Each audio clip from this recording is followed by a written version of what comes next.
뼈와 근육이 삐걱거린다고? 중장년 건강, 근감소증과 골다공증 바로 알기? 아이고 허리야? 계단 오르기가 왜 이렇게 힘들어졌지? 혹시 요즘 이런 말들을 자주 하고 계시진 않나요? 젊었을 때는 쌩쌩했던 내 몸이 나이가 들면서 여기저기 삐걱거리는 느낌, 저만 느끼는 건 아닐 겁니다. 특히 중장년층에 접어들면서 많은 분들이 뼈와 근육 때문에 고민이 깊어지는데요. 바로 골밀도 감소로 인한 골다공증과 근력 감소로 인한 근감소증 때문입니다.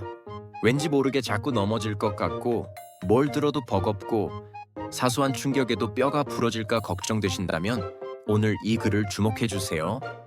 오늘은 중장년 건강의 핵심인 골다공증과 근감소증에 대해 쉽고 재미있게 풀어보고 어떻게 하면 우리 몸의 기둥을 튼튼하게 지킬 수 있을지 함께 알아보겠습니다. 조용하지만 무서운 도둑, 골다공증. 골다공증은 말 그대로 뼈에 구멍이 많아지는 병입니다. 뼈는 겉보기엔 단단한 덩어리 같지만 사실 끊임없이 오래된 뼈를 없애고 새로운 뼈를 만드는 뼈 리모델링 과정을 거칩니다.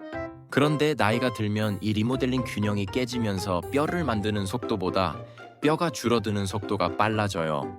결국 뼈의 미세한 구멍이 송송 뚫리고 스펀지처럼 푸석푸석해지는 거죠. 가장 무서운 점은 골다공증이 침묵의 질병이라는 겁니다. 특별한 증상이 없어서 내가 골다공증인지도 모르고 지내다가 사소하게 넘어지거나 재채기만 했는데도 뼈가 뚝 하고 부러져 버리는 경우가 많아요. 특히 손목, 척추, 고관절 골절은 정말 위험합니다. 척추 골절 키가 줄어들거나 등이 굽고 만성적인 허리 통증으로 이어질 수 있어요.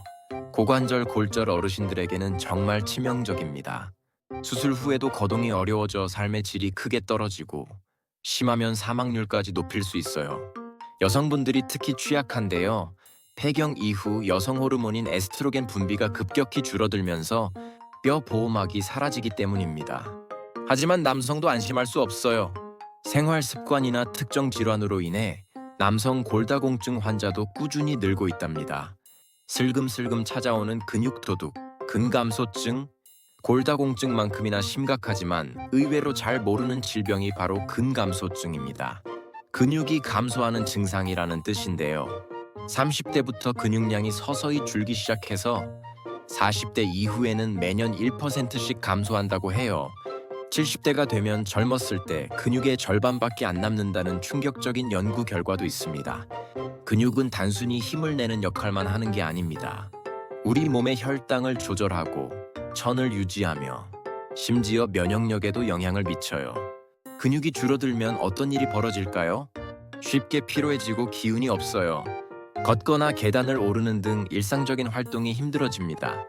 균형 감각이 떨어져 자주 넘어지고 낙상 위험이 커져요. 이게 골다공증과 시너지를 낼 수 있죠. 기초대사량이 줄어 살이 찌기 쉬워지고 혈당 조절도 어려워져요. 당뇨병 위험 증가, 삶의 활력이 떨어지고 우울감을 느낄 수도 있습니다. 마치 마른 나무가 바람에 쉽게 흔들리듯 근육이 없는 몸은 작은 자극에도 쉽게 흔들리고 약해질 수밖에 없습니다. 그럼 어떻게 해야 할까요? 뼈와 근육, 두 마리 토끼 잡기. 절망적인 이야기만 한 것 같아 너무 걱정하지 마세요. 우리에게는 아직 늦지 않았습니다.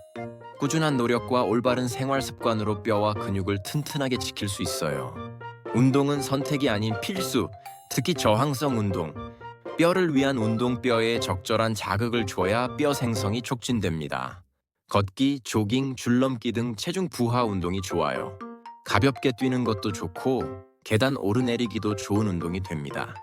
근육을 위한 운동 근감소증 예방에는 저항성 운동이 최고입니다.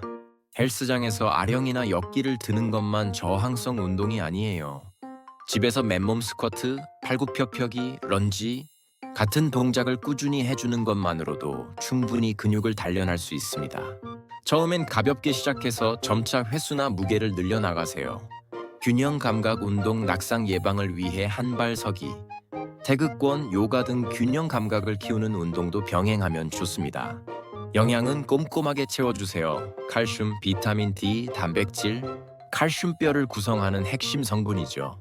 우유, 요거트, 치즈 같은 유제품은 물론 뼈째 먹는 생선 멸치, 뱅어포, 녹색 채소 케일, 브로콜리에도 풍부합니다.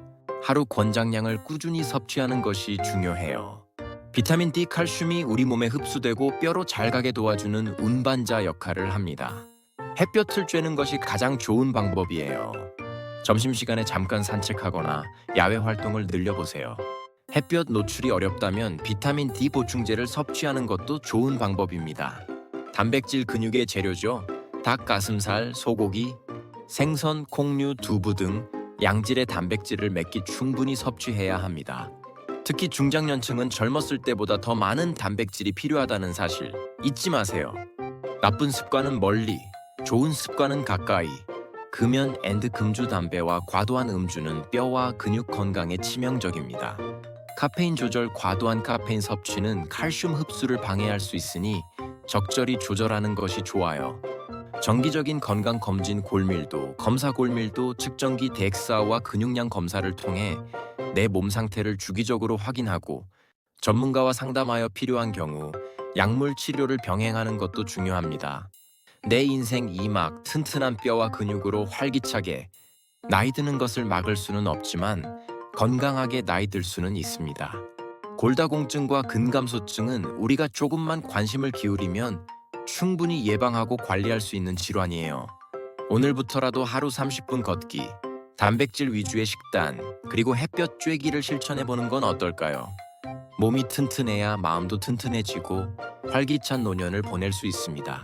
우리 모두 뼈와 근육을 소중히 지켜서 남은 인생을 더욱 활기차고 행복하게 만들어가요.